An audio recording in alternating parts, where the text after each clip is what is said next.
je m'appelle Pierre Pavie, je suis restaurateur à Grenoble, j'ai des restaurants, voilà. Et j'ai toujours été grenoblois depuis 1968.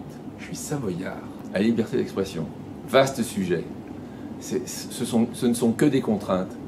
C'est incroyable, hein, la liberté d'expression. C'est quelque chose qui est régi presque par de la morale.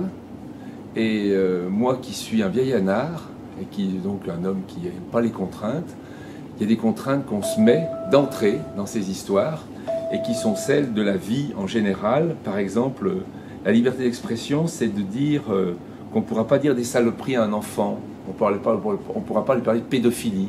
Alors que c'est la liberté de parler, on pourrait parler de pédophilie, on pourrait parler de choses terribles.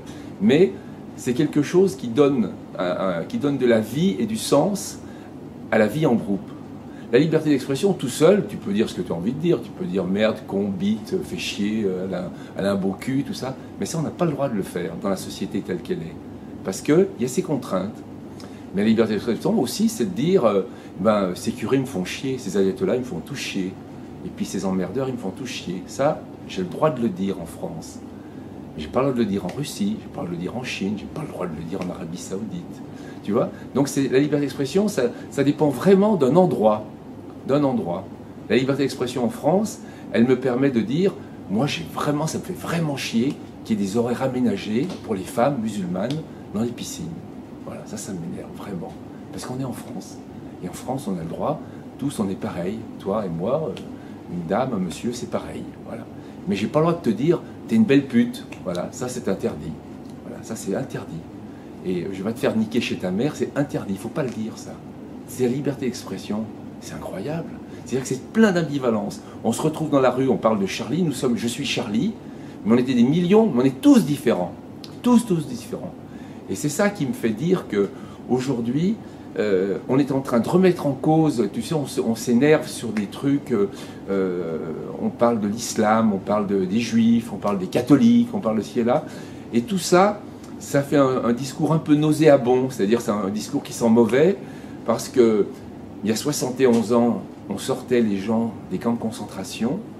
Dans ces camps de concentration, il y avait 98% de juifs.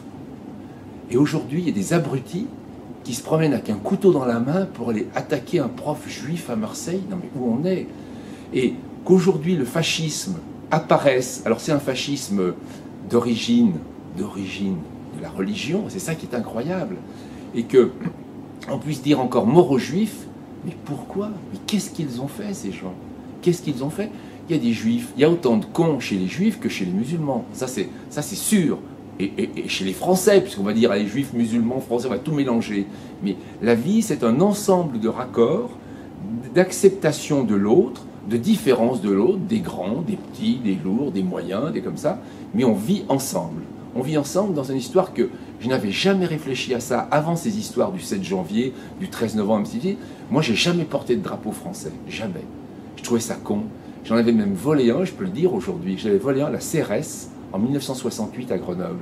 J'étais monté sur le mur, j'avais piqué un drapeau rouge, un drapeau bleu, blanc, rouge, pardon, parce que moi j'étais très drapeau rouge à l'époque. Et j'avais trouvé ça incroyable parce que c'était un geste contre la France que je faisais. Un geste de débile. Parce qu'aujourd'hui, je pense que toute l'histoire, le passé qui nous a composé, qui a fait que la France est ce qu'elle est, qu'on peut se promener dans un stade avec des hommes, des femmes, les uns à côté des autres, voilà. C'est ça qui fait une vie qui peut être une vie super belle, avec des projets. Et les enfants qui sont aujourd'hui dans une recherche de quelque chose, déjà qu'ils acceptent la personne qui est à côté d'elle.